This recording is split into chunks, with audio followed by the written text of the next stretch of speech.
नमस्कार दोस्तों, स्वागत है आपके अपने चैनल स्मार्ट हाई-फाई स्टडी में। मैं आशुतोष। दोस्तों आशा करता हूं कि आप सब बहुत अच्छे होंगे। दोस्तों आज डेली करंट अफेयर्स में 8 अक्टूबर 2023 से करंट अफेयर है। स्टार्ट करते हैं फर्स्ट क्वेश्चन से। फर्स्ट क्वेश्चन है, अदिति स्वामी ने एशियाई खेलों में कांस्य पदक जीता है, वह किस राज्य से संबंधित है? महाराष्ट्र राज्य से संबंधित है। अदिति स्वामी ने कंपाउंड तीरंदाजी महिला व्यक्तिगत स्पर्धा में कांस्य पदक जीता है। क्वेश्चन से रिलेटेड फैक्ट है, फैक्ट देखते हैं। अदिति गोपीचंद स्वामी महाराष्ट्र एक भारतीय तीरंदाजी हैं। 2023 विश्व तीरंदाजी चैंपियनशिप में कंपाउंड महिला फाइनल में स्वर्ण पदक जीतकर वह वरिष्ठ स्तर पर भारत की पहली व्यक्तिगत विश्व चैंपियन बनी।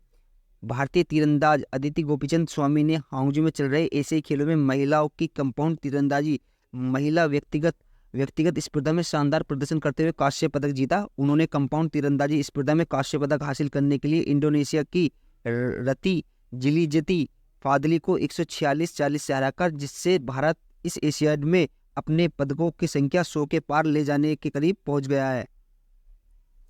नेक्स्ट क्वेश्चन है, भुगतान अवसंरचना विकास निधि योजना को किस वर्ष तक बढ़ा दिया गया है? 31 दिसंबर 2025 तक। रिजर्व बैंक ने PIDF योजना को 2 साल की अवधि के लिए यानी 31 दिसंबर 2025 तक बढ़ाने का प्रस्ताव दिया है। क्वेश्चन से रिलेटेड फैक्ट देखते हैं।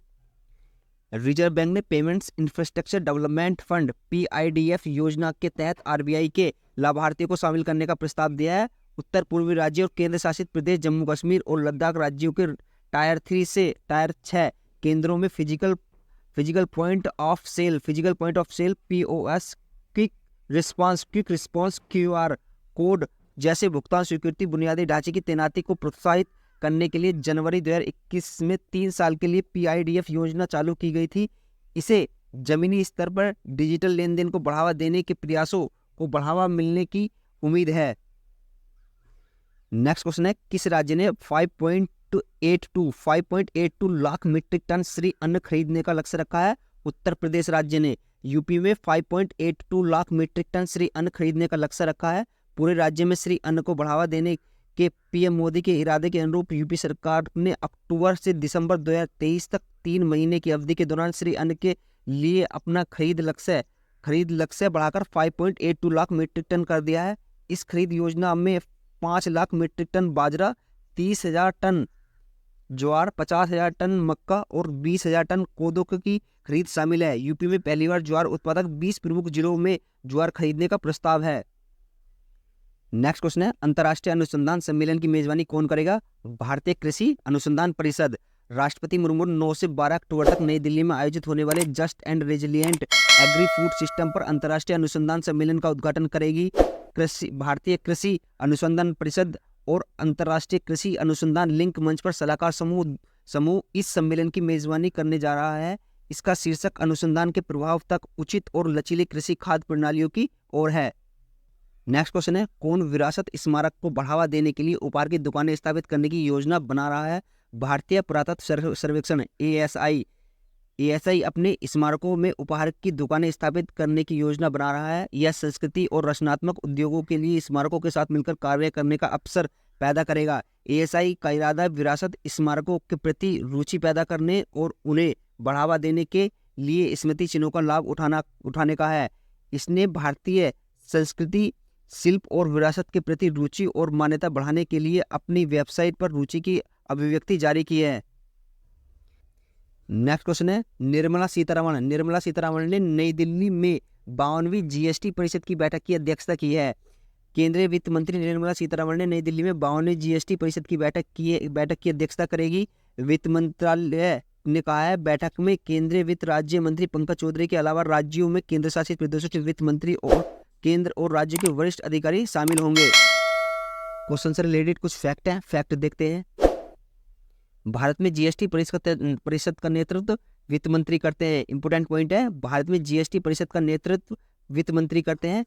15 अप्रैल 2021 तक वित्त मंत्री श्रीमती निर्मला सीतारमण है। अनुच्छेद 279A GST को प्रसारित करने के लिए GST परिषद का प्रावधान करता है।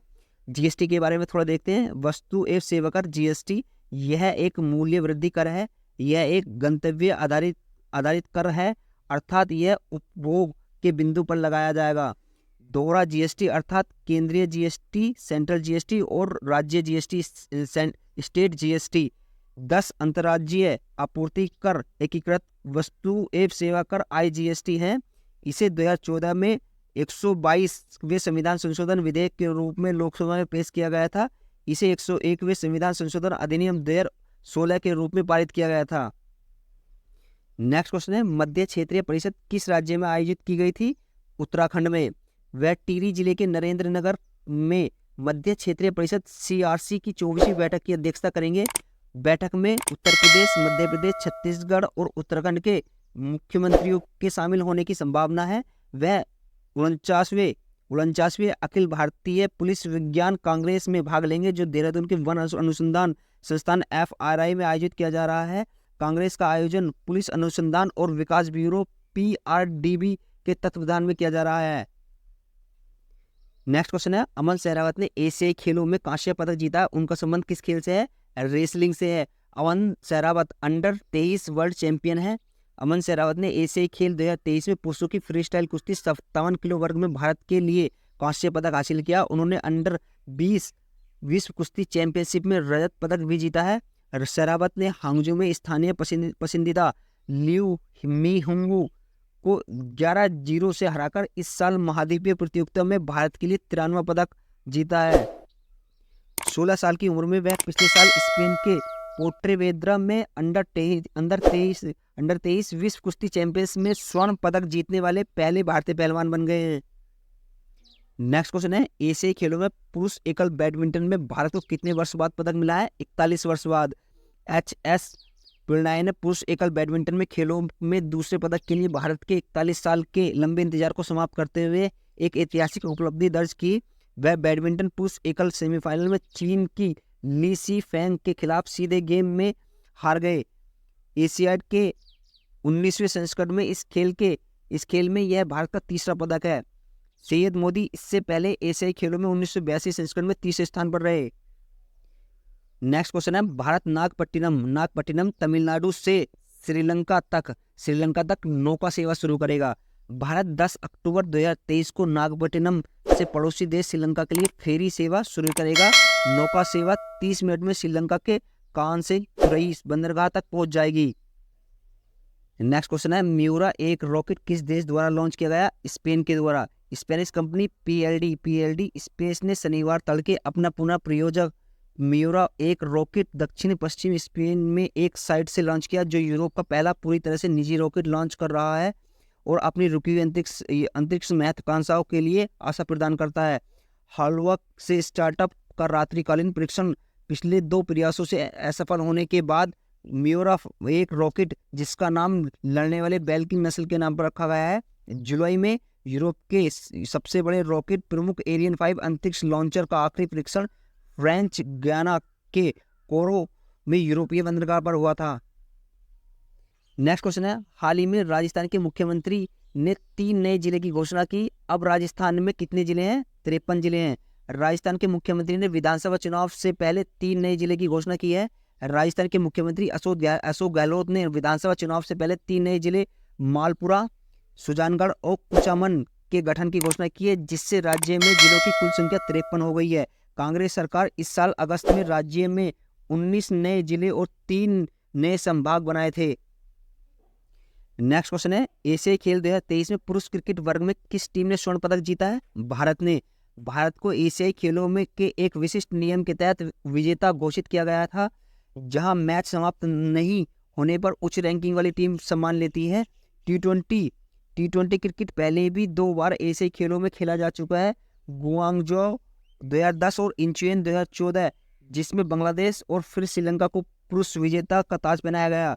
दोनों बार अफगानिस्तान उपविजेता रहा, लेकिन भारत ने हिस्सा नहीं लिया। नेक्स्ट क्वेश्चन है, बिहार के बाद किस राज्य के मुख्यमंत्री जातीय जनगणना करने की घोषणा की है?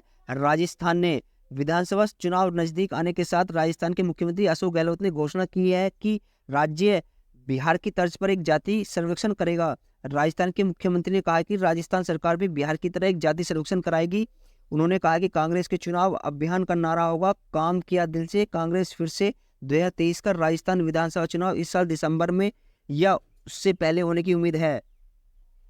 नेक्स्ट क्वेश्चन है, वस्तु और सेवा कर GST परिषद ने बाजरे के आटे से बने खाद्य पदार्थ पर GST दरों को मौजूदा 18% से घटाकर कितना कर दिया है, 5%। वस्तु एवं सेवा कर जीएसटी परिषद ने बाजरे के आटे से बने खाद्य पदार्थों पर जीएसटी दरों में पर्याप्त कटौती की घोषणा करके स्वास्थ्य भोजन को बढ़ावा देने की दिशा में एक महत्वपूर्ण कदम उठाया है।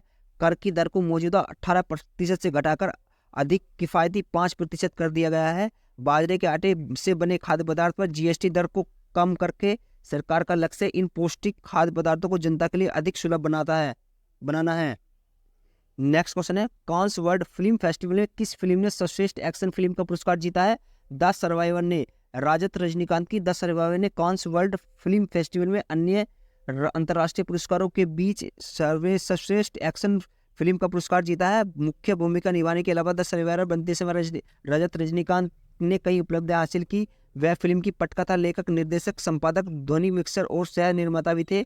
इसकी प्रशंसा में कांस विश्व फिल्म महोत्सव में प्रतिष्ठित सर्वश्रेष्ठ एक्शन फिल्म और सर्वश्रेष्ठ ट्रेलर सम्मान शामिल है। नेक्स्ट क्वेश्चन है, दीपक पूनिया निम्नलिखित में से किस खेल से संबंधित है? रेसलिंग से।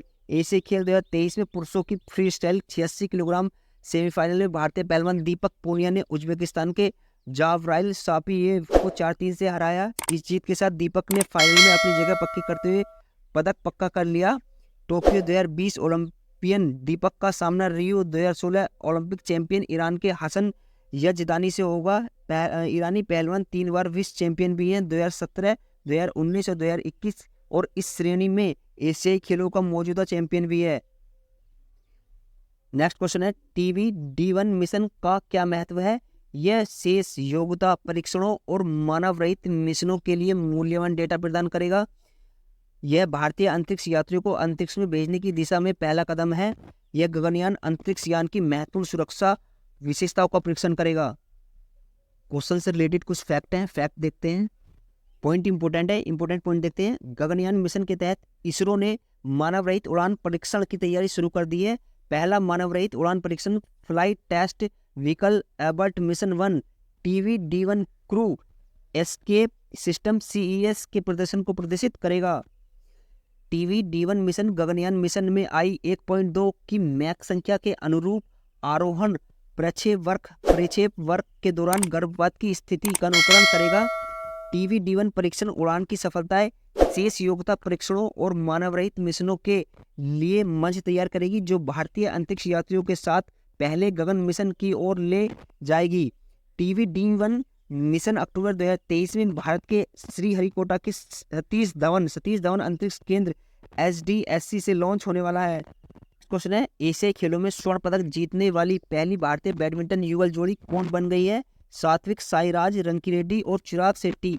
सात्विक साईराज रंकीरेड्डी और चिराग शेट्टी की भारतीय जोड़ी ने एशियाई खेलों में ऐतिहासिक स्वर्ण पदक जीतने के लिए दक्षिण कोरिया के चोई सोलग्यू किम वोनो को 21-18, 21-16 से हराया। सात्विक साईराज और चिराग इस प्रकार एशियाई खेलों में स्वर्ण पदक जीतने वाले पहले भारतीय बैडमिंटन युगल जोड़ी बन गए, जिन्होंने पिछले 4 चरणों में पूर्व विश्व चैंपियन आरोन चिया और सोहो वुइंग युक को हराया था। सो दोस्तों, 8 अक्टूबर की करंट अफेयर को यही फिनिश करते हैं। Thank you so much for watching this video, and video को ज़्यादा से ज़्यादा शेयर कीजिए एंड लाइक कीजिए। और आपको वीडियो पसंद आई तो चैनल को सब्सक्राइब कीजिए। Thank you so much.